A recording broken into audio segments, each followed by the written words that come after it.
ஒரு பெண்ணின் உண்மையான பக்தி எங்கு இருக்கிறது தெரியுமா? அதிகாரம் 6 வாழ்க்கை துணைநலம் அறத்துப்பால். குறள் 55. தெய்வம் தொழாள் கொழுநன் தொழுதெழுவாள். பெய்யெனப் பெய்யும் மழை. தமிழ் பொருள்: தெய்வத்தை வணங்காத பெண்ணாக இருந்தாலும் கணவனை மதித்து வாழும் அவள் மழை பெய்யட்டும் என்றால் அது பெய்யும் அளவிற்கு சிறப்புடையவள்.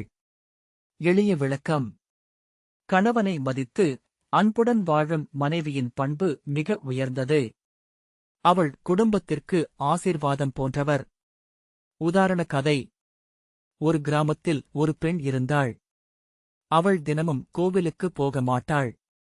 ஆனால் அவள் கணவனை மிகவும் மதித்து குடும்பத்தை அன்புடன் பார்த்துக் கொண்டாள்.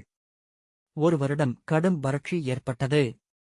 மக்கள் எல்லோரும் மழைக்காக பிரார்த்தித்தனர். அப்போது கிராம முதியவர் ஒருவர், இந்த பெண் மழை பெய்யட்டும் என்று மனதார நினைத்தால் மழை வரும் என்றார். அவள் மனதார வேண்டிய போது சில நாட்களில் மழை பெய்தது. அப்போது மக்கள் உணர்ந்தனர், அவளின் நல்ல பண்பே பெரிய சக்தி என்று.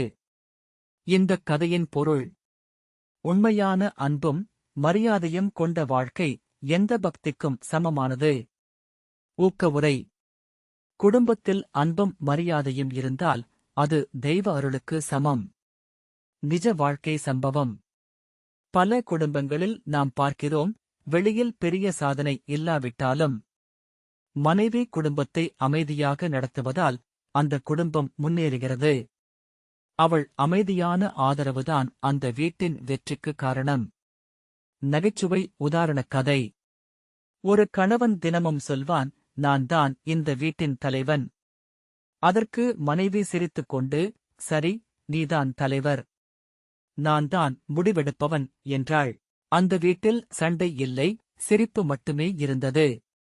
கதையின் சின்ன பொருள்: மரியாதை, புரிதல், நகைச்சுவை இவை இருந்தால் குடும்பம் சந்தோஷமாக இருக்கும். மீண்டும் குறள்: தெய்வம் தொழாள் கொழுநன் தொழுதெழுவாள். பெய்யெனப் பெய்யும் மழை. தமிழ் பொருள்: கணவனை மதித்து வாழும் மனைவி தெய்வ அருளுக்கு இணையானவள். அடுத்த குறளில் சந்திப்போம். நன்றி. இந்த மாதிரி தினமும் ஒரு திருக்குறள் விளக்கம் பார்க்க கீழே இருக்கும் சப்ஸ்கிரைப் பட்டனை அழுத்துங்கள்.